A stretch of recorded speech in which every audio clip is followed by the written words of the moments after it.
Hello friends. तो आज हम सीखने जा रहे हैं केमिकल काइनेटिक्स कि केमिकल काइनेटिक्स में क्या क्या होता है, केमिकल काइनेटिक क्यों पढ़ाया जाता है और हमको केमिकल केमिकल काइनेटिक्स सीखने की जरूरत क्या है, क्यों है। Okay,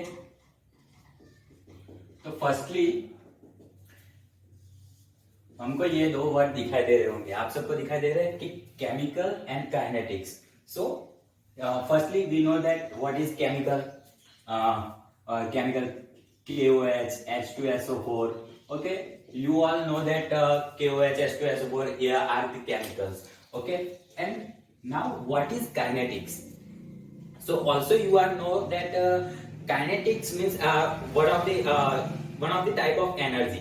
Kinetic is a energy which is हम किसी भी चीज को देखते हैं कि अगर वो चल रही होती है, मतलब स्टेटिक नहीं होती है, चल रही होती है, तो उसमें जो एनर्जी होती है जिसकी वजह से वो चल रही होती है, तो उस एनर्जी को हम काइनेटिक एनर्जी बोलते हैं। ठीक है, तो हम केमिकल काइनेटिक्स सीखने जा रहे हैं। इसका मतलब क्या हुआ कि केमिकल अगर केमिकल रुके हुए हैं तो उसमें स्टेटिक एनर्जी होगी, और अगर केमिकल चल रहे हैं तो उसमें काइनेटिक एनर्जी होगी। तो हम यहाँ पे केमिकल की काइनेटिक्स सीखने जा रहे हैं। ठीक है, तो काइनेटिक्स बेसिकली क्या है? एनर्जी है। ओके, नाउ ये केमिकल काइनेटिक्स हमको सीखने की जरूरत क्यों पड़ी? तो देखिए फ्रेंड्स, हमारे आसपास के वातावरण में बहुत सारी केमिकल जो भी प्रक्रिया होती है, केमिकल प्रक्रिया होती रहती है, लेकिन हमको उसका पता नहीं चलता।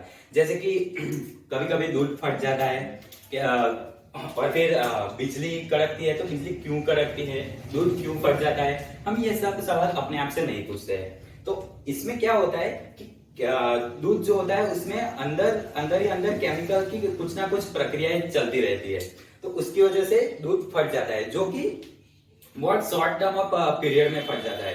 तो हम उसको उसको टाल कैसे सकते हैं? तो हमने उसके लिए एक इन्वेंशन किया जिसको हम रेफ्रिजरेटर बोलते हैं। ठीक है, तो हम अगर दूध को यानी कि मिल्क को रखेंगे रेफ्रिजरेटर के अंदर, ठीक है, ध्यान से देखिए फ्रेंड्स, हम इसको रेफ्रिजरेटर के अंदर रखते हैं तो मिल्क नहीं फटता है। ऐसा क्यों?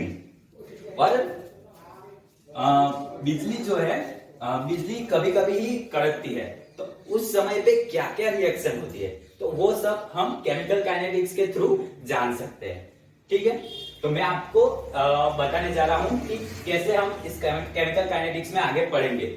और ये मिल्क रेफ्रिजरेटर के अंदर रखा हो तो वो क्यों नहीं फटता है? तो उसका पहला रीजन ये है कि कोई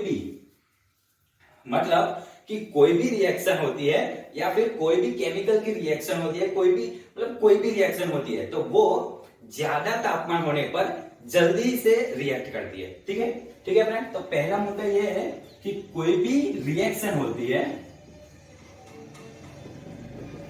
वो जितना ज्यादा तापमान होगा उस तापमान पे जल्दी रिएक्ट करेगी, मतलब जल्दी से कंप्लीट हो जाएगी रिएक्शन। ठीक है, तो reaction is directly proportional to temperature. Okay friends, ठीक है। और फिर अब कहीं पे भी केमिकल की रिएक्शन हो रही है, ठीक है, साइंटिस्ट कहीं पे भी अपना एक्सपेरिमेंट कर रहे हैं, तो वो उनसे उनकी आशा क्या होगी कि हमको लास्ट में क्या मिले।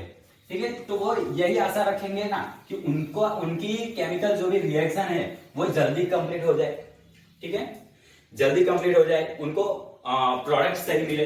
ठीक है, तो वो उसके लिए 3 जो है रास्ते यूज करते हैं, और 3 रास्तों में कौन से रास्ते हैं वो मैं आपको बताऊंगा। पहले ये देख लीजिए, पहले मैंने क्या बताया बच्चों कि पहले मैंने ये बताया कि केमिकल काइनेटिक्स पढ़ने की जरूरत क्यों है।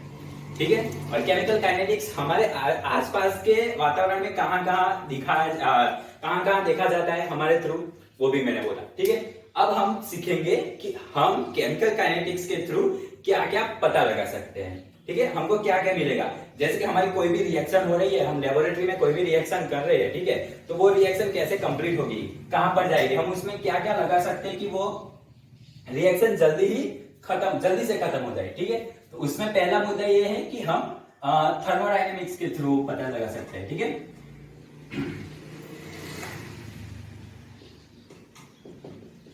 ठीक है, थर्मोडायनेमिक्स के थ्रू पता लगा सकते हैं कि ये मतलब कैसे कंप्लीट होगी, इसमें मतलब क्या क्या होगा, क्योंकि थर्मोडायनेमिक्स से हम जानते हैं फ्रेंड, डेल्टा एस आएगा, डेल्टा यू आएगा, डेल्टा एच आएगा, ओके, क्यू आएगा ऑल्सो। तो थर्मोडायनेमिक्स के थ्रू हम इतना तो पता लगा सकते हैं, ओके। और फिर दूसरा और तीसरा क्या आएगा, हाँ, तो फ्रेंड हम थर्मोडायनेमिक्स के थ्रू ये सब जान सकते हो, इसकी वजह से हम रिएक्शन कंप्लीशन होगी कि नहीं होगी थोड़ा बहुत पता लगा सकते हैं, लेकिन कंप्लीटली नहीं पता लगा सकते।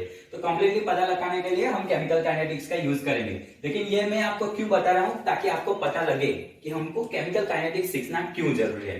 तो पहले हमने थर्मोडायनेमिक्स के थ्रू उसका मतलब टेम्परेचर, बिहेवियर और वो सब पता लगा दिया। तो सेकंड में हम क्या पता लगाएंगे कि ये रिएक्शन हो रहा है, ठीक है, तो रिएक्शन किसी भी टाइम पे इक्विलिब्रियम पे जाएगा कि नहीं जाएगा, ठीक है, तो वो हम पता लगाएंगे। तो दूसरा पॉइंट क्या होगा, पहला पॉइंट थर्मोडायनेमिक, दूसरा पॉइंट क्या हो गया कि इक्विलिब्रियम, ठीक है। दूसरा पॉइंट मेरा आ गया इक्विलिब्रियम, कि इक्विलिब्रियम होगा कि नहीं होगा, तो वो भी हमें देखना पड़ेगा। और तीसरा पॉइंट है फ्रेंड्स कि टाइम। फर्स्ट पॉइंट है थर्मोडायनेमिक, कि वहां पे थर्मोडायनेमिक हम ये सब चेक करेंगे कि delta S, delta U, delta H, Q, T, delta G, ये सब पॉइंट हम चेक करेंगे कि ये केमिकल रिएक्शन में आता है कि नहीं आता है, उससे हमको पता चलेगा कि कितने टेम्परेचर तक जाएगी रिएक्शन। दूसरा है कि इक्विलिब्रियम, कि इक्विलिब्रियम आएगा कि नहीं आएगा, तो उससे भी हमको पता चलेगा कि रिएक्शन होगी नहीं होगी, कहां तक जाएगी। तीसरा है टाइम, ठीक है, कि टाइम मतलब कितने टाइम में कंप्लीट होगी नहीं होगी, वो मतलब टाइम से भी पता चलेगा कि हम कितने टाइम तक देख रहे हैं उसको। तो आगे और मैं आपको एक मतलब हमारे आसपास के नेचर में जो देखा जाता है केमिकल काइनेटिक्स का एक एग्जांपल वो बताना चाहूंगा। तो वो है, क्या आपने देखा होगा कि कभी कभी बारिश के मौसम में बिजली कड़कती है, तो बिजली कड़कती है, तो उस समय पे कौन सी रिएक्शन होती है कि जिसकी वजह से माहौल जो है वो एसिडिक हो जाता है। आपने कभी कभी मतलब ऐसा महसूस किया होगा कि कभी कभी महसूस किया, कभी कभी मतलब एसिडिक रेन होता है, आपको पता होगा कभी कभी जो है एसिडिक रेन होता है। तो उसका कारण क्या है, तो उसका मेन कारण है nitrogen and oxygen. So nitrogen and oxygen both gases are generally in atmosphere, okay, generally, but they can't reaction between each other. Why? तो ये इनकी रिएक्शन मतलब इतनी धीमी है कि जब मतलब बारिश का माहौल होता है क्या, या फिर जब भी ऐसा टेम्परेचर होता है, देखिए टेम्परेचर भी एक यहाँ पे टेम्परेचर होता है, ऐसा इक्विलिब्रियम तक जाएगा कि नहीं जाएगा, टाइम कितना लगे, मतलब ये बहुत टाइम लगता है इसको ये रिएक्शन होने में। तो N2 और O2 रिएक्शन करते हैं दोनों, और इनकी रिएक्शन से एसिडिक मीडियम बनता है, जिसकी वजह से जो हमारा एटमॉस्फेयर है वो भी एसिडिक हो जाता है, ठीक है। तो ये एक मैंने आपको एग्जांपल दिया है सिर्फ कि ऐसा हमारे एटमॉस्फेयर में दिखाया जाता है। तो इसमें मैंने एक पॉइंट आपको बताया कि ये रिएक्शन बहुत ही धीमी है, ठीक है। तो ये रिएक्शन धीमी है और फिर उससे फास्ट भी रिएक्शन होती है और उससे भी फास्ट रिएक्शन होती है। तो हम इसमें ये भी देखेंगे कि केमिकल काइनेटिक्स में मैं कैसे धीरे धीरे केमिकल काइनेटिक्स के थ्रू जा रहा हूं, कि हमको वो पढ़ना क्यों जरूरी है, क्योंकि हमारे यहाँ पे ये रिएक्शन हो रही है, ठीक है। तो ये रिएक्शन को हम फास्ट भी कर सकते हैं कि हमको बिजली भाई चाहिए, जल्दी चाहिए, ठीक है, तो हम बिजली खुद उत्पन्न नहीं कर सकते, तो हम अभी कर रहे हैं, ठीक है। और फिर कि ये रिएक्शन को मतलब होने भी ना दे, ऐसा भी हम कर सकते हैं, ताकि कुछ जगह पे एसिडिक मीडियम के थ्रू जो भी मतलब हमको अड़चन आ रही है तो वो ना आए, ठीक है।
ओके, तो हम आज पढ़ेंगे कि zero order reaction and then आज हम जीरो ऑर्डर रिएक्शन पढ़ेंगे और इसमें तीन टाइप की रिएक्शन है, zero order reaction, then first order reaction and second order reaction.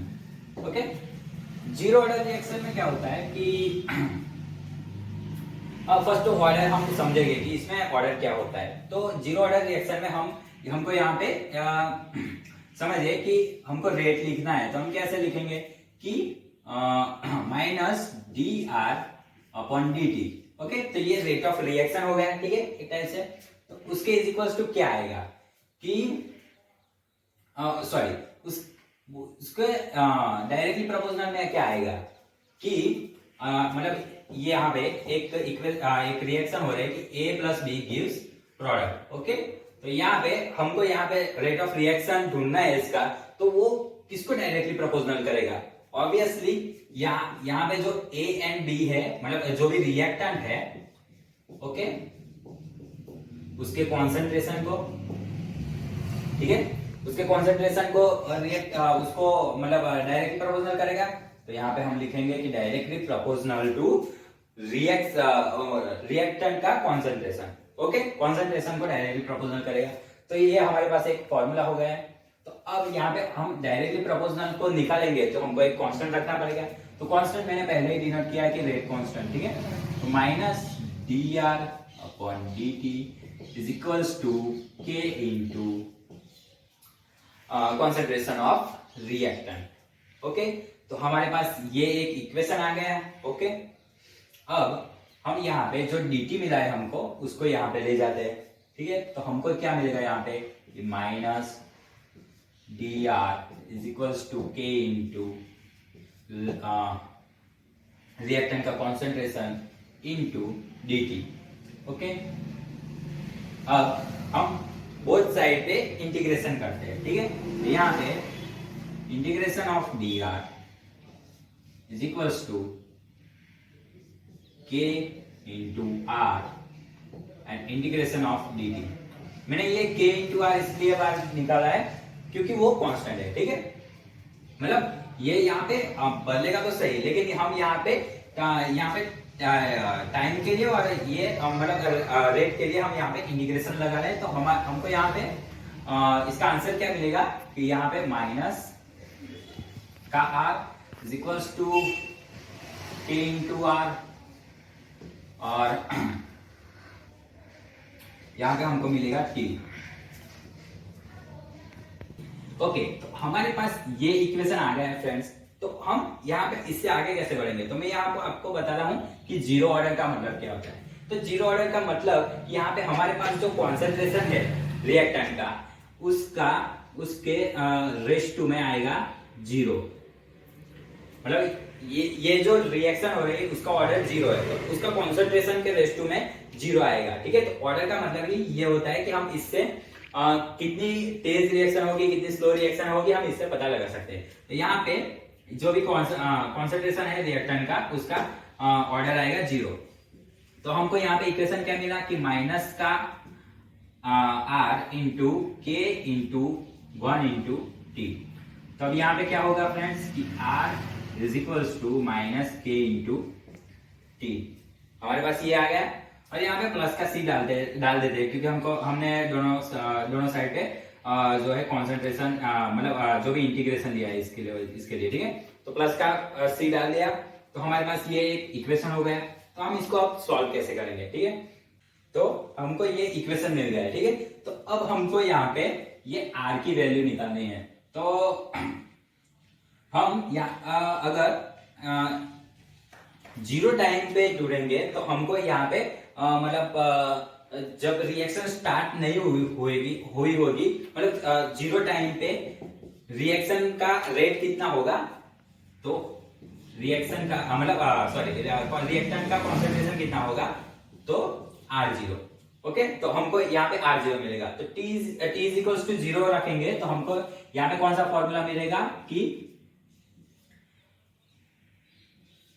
R0 is equals to 0 plus C। Okay, तो हमको यहाँ पे क्या मिला कि मतलब 0 टाइम पे रिएक्टेंट का concentration is equals to C। तो हमको ये इक्वेशन नंबर 1 मिला। ठीक है, हम इसको इक्वेशन नंबर 1 लिख देते हैं।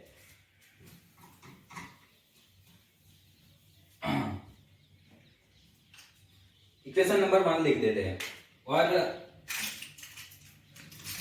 यहां पे ऊपर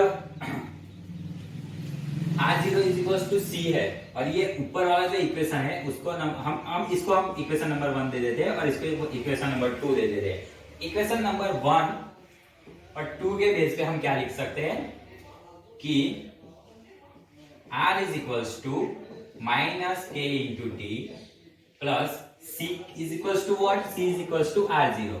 तो हम यहाँ पे R0 लिखेंगे। तो हमको इसके बाद क्या करते हैं कि R0 को हम इस साइड ले जाते हैं। तो R minus R0 is equal to minus K into T.